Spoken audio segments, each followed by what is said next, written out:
Daf Mem Gimel Amud Beis, 5 lines from the top, continuing on with the brachos that we make on the different fragrances. Ramesharshi Omer, hi, narkum. Narkum. So narkum is translated differently by the different meforshim. Some, Siraj says it's a rose. So some say, the Rabbeinu says it's a lily. So the fragrances that you have on the narkum. So the ginusa mevrachalei boratse v'samim. If it's the ones that grow in a garden, so the ones that are planted and grow in the garden, you make the bracha atse b'samim. But if it's the ones that dabra, if it's growing wild in the field, bore isve b'samim, then you make isve b'samim. You make it on the asev of b'samim. That's the bracha that you make on that. Now the question is why should you make a different bracha on the different ones? The ones that grow in the garden have a stiffer stem. They're more like an eitz. So you make atze. The ones that grow wild are softer, and therefore they're more like the herbage, they're more like grass, so you make isei b'samim. Amr sheishus hani sigli violets. What bracha do you make on the fragrance of vizim v'archalem bore isei b'samim? It's soft, you make the bracha isei b'samim. Amr marzutra hayman de moreg be'esroiga oy bechavusha. If one smells an esrog or a quince, aymer borach shenosan reach toiva peres. So these are not eitzim, they're not asavim, they're peres, they're fruit with a special fragrance. So the bracha is specific to what it is. It's a fruit. So you make the bracha on shenosan reach toiva peres. Hashem gave a special fragrance to fruit. A person goes out in Nisan time. And he sees that the trees are starting to blossom. That's the time when the trees start to blossom, and he sees that they're now budding and blossoming. Make a bracha to Hashem that nothing is lacking in this world. He created a world that nothing is lacking. And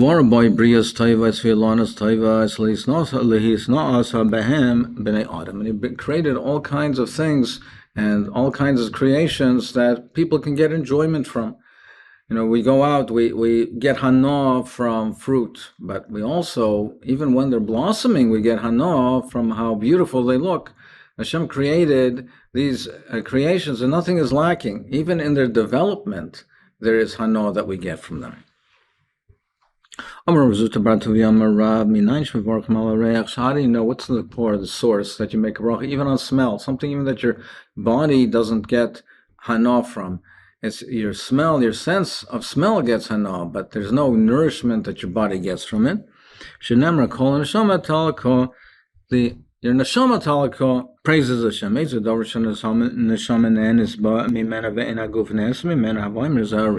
something that the neshama gets hana, the goof, the physical body doesn't. It's only something which is more in a ruchnistic sense. It's not your physical body. Even that neshama, you make a bracha on reach.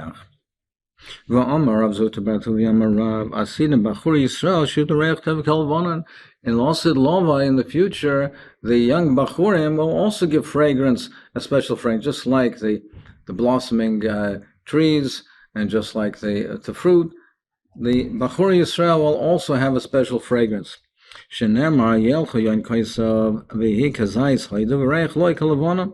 The young ones go forth, and their beauty will be like an olive tree, and the smell, the aroma, like Levanim. So Lasilova, even the Bachurim will have a special reach.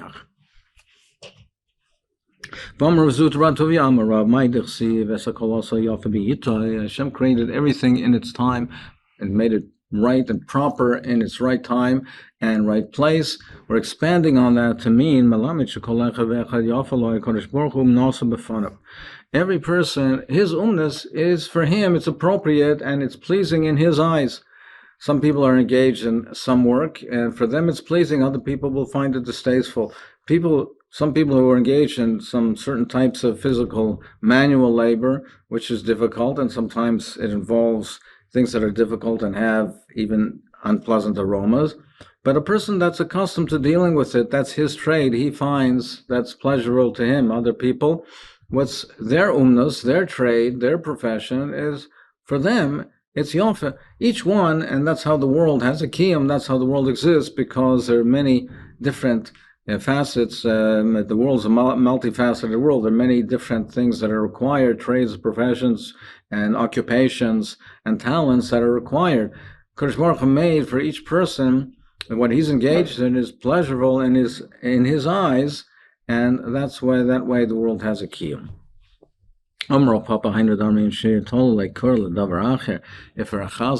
If you put something around his neck, the soft part of a palm tree, it's clean and nice, what will he do with it?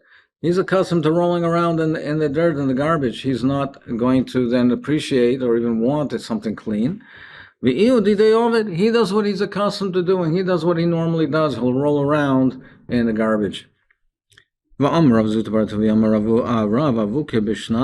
torch has a din like two. We'll see what is this nagea what? And the moon is like three. So now what we're going to discuss over here is in terms of mazikin, that they sometimes can harm a person, but if he's in a company of people, then they won't. So what is a torch? It's not a person, but the light, they also stay away from the light and the moonlight. So therefore, what is this considered? So do we say a torch is including the person carrying the torch is considered like two people? Or is it considered like two people aside from him? So therefore, if he's carrying it, it'd be like three people. We say the moon is like three. If you say it's considered like three, including the person, therefore shapir, we understand it. Because now it makes enough kamina, there's a difference from mazikin. There's three people, he doesn't have to worry about the mazikin. But if it's four, it's irrelevant, because once you have three, the mazikin don't harm anymore. To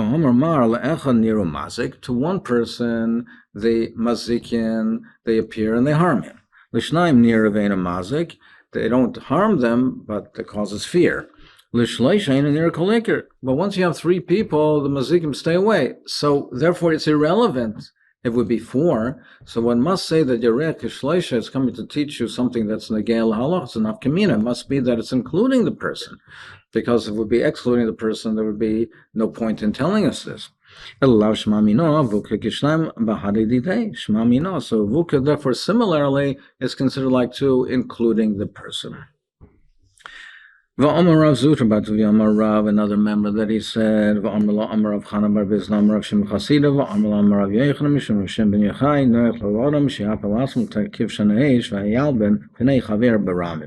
person, rather than he should have himself thrown into a fiery furnace, rather than disgrace or embarrass a person, barabit.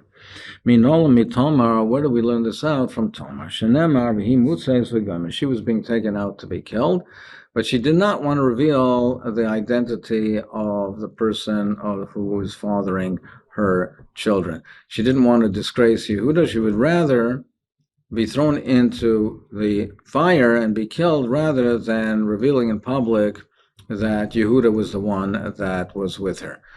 And if he would admit it on his own, fine, but otherwise she would not reveal that. So we see that it's noach la'adam, that rather than disgrace a person, she'apel asmol tefkishan ha'ish.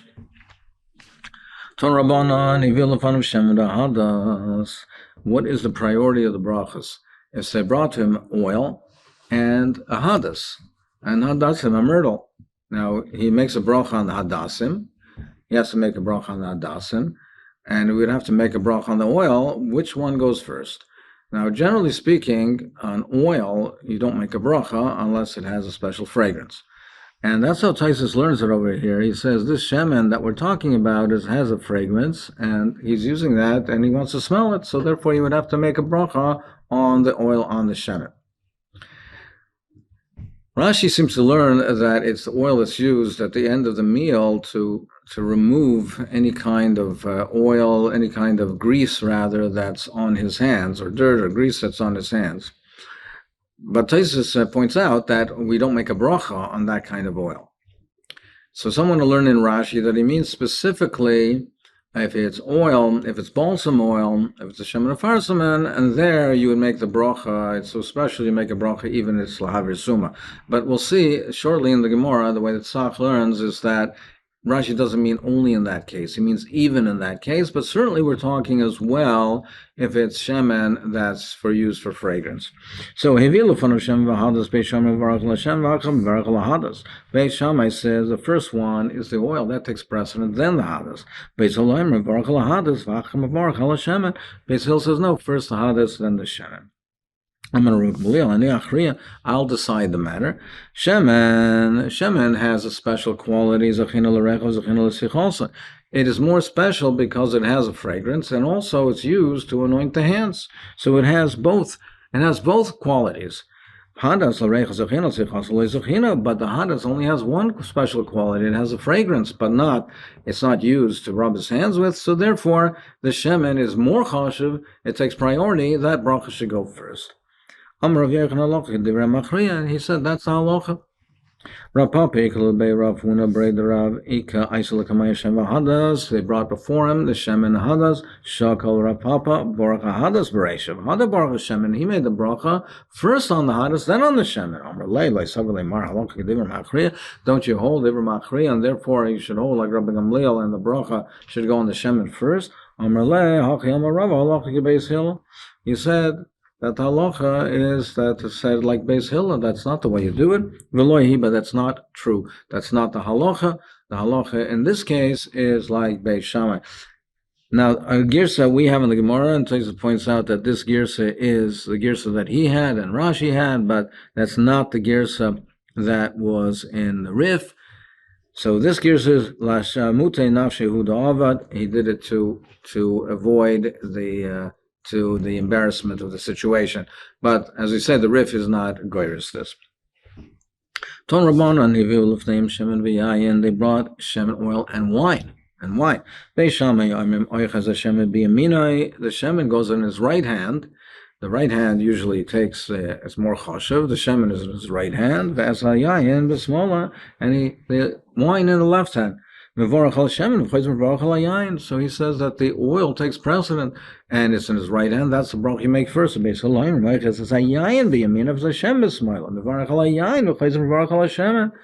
They say no, the wine has priority. The wine takes priority over the oil. The wine is something that you ingest internally. You take it in your body. It has a physical pleasure of it. That has the priority. Yain has a priority. Then afterwards, they rub the oil, the remainder of the oil, on the head of the shamash. You can wipe it on his head. It's not for the servant. It's not a disgrace for him to have the oil on his head, and that's what he would be accustomed to having. So you can rub it on his head. But and then it's not appropriate for him to have oil on his head.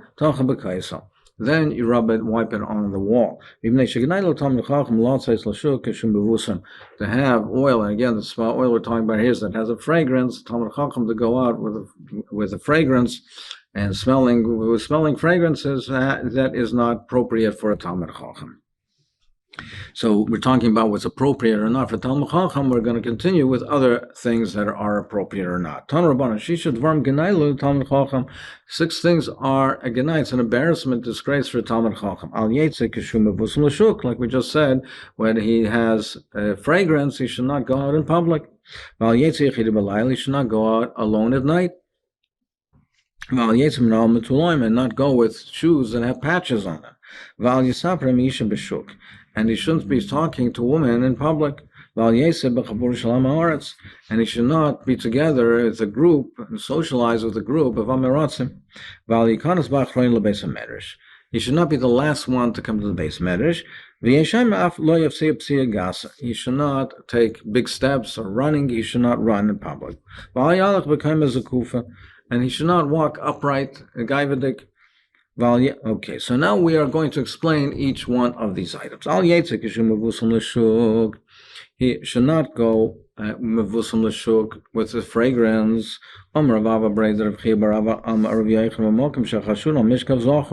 That's a place where people are suspected of Mishkav Zohar, and that was their custom, that the men used to have perfume, and therefore he should not have a fragrance, so not to arouse suspicion. That's only on his clothing. If it's the purpose is for a deodorant, then it'd be mutter. But if it's not for the purpose of a deodorant, then it would be also. When you say his hair, then that's not a deodorant, so that's considered like clothing, and that would be also. But some say no. Sometimes he sweats, and therefore it would be permitted. He should not go alone in the night. People might suspect him that he's going out in the snow, so he should not go out alone at night. But, however, that's only if he doesn't have a set time. He has a seder, he's going for night seder, he has a set time, then it's permitted. But otherwise, it's also maybe a deal in the causal, but if he's going to learn, he has a set time, then people know that's why he's going. He should not go with patches on his shoes.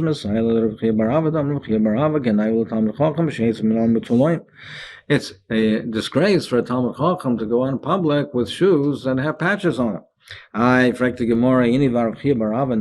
did go out in public. When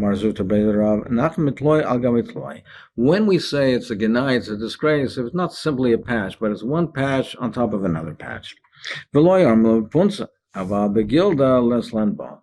that's when we said that it's not appropriate, that it's only on the point of the toe, but on the heel, it's not a problem. If it's on the toe, then it's more revealed, it's more begolling, and it's more people can see it more. So therefore, it's more of a genai. But on the heel, less lemba. And even that, it's only in public when he's going on the road. But if he's in his house, less landba.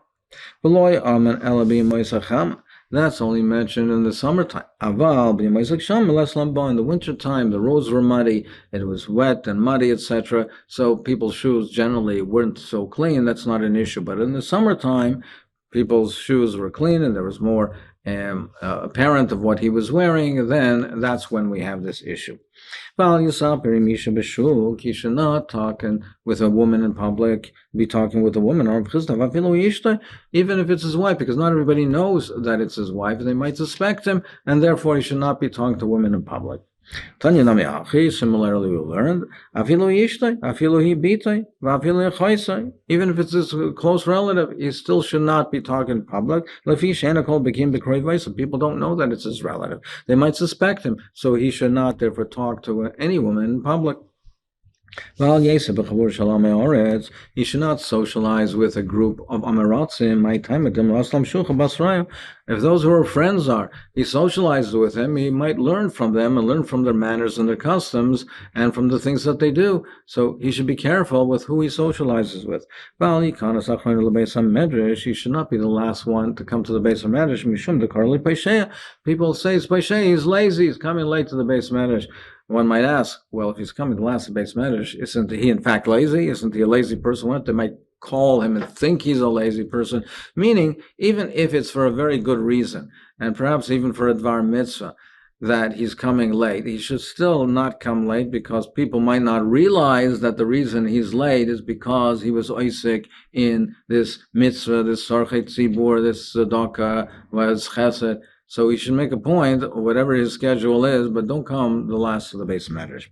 He should not take big steps and not run. That takes away 1/500th of his eyesight. How can he restore it? To restore b'kedusha the Beis Shimsha. When he makes kiddush and Leil Shabbos, he makes kiddush, that restores that eyesight. He should not walk upright. That's gaivadik. If he walks arba amas, even arba amas with the kaim is a kufa.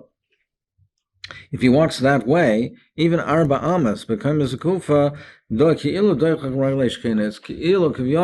like he's stepping on the raglim of the Shechina. I mean, the Shechina, Rabbeinu Shalom is everywhere. He's walking upright as if the Shechina is not here. It's like he's stepping on the raglim Shechina. Rabbeinu Shalom is everywhere. So he has to be cognizant of that and walk with being aware and cognizant that the Rabbeinu Shalom is present. How can you walk with a Kaim Zakufa?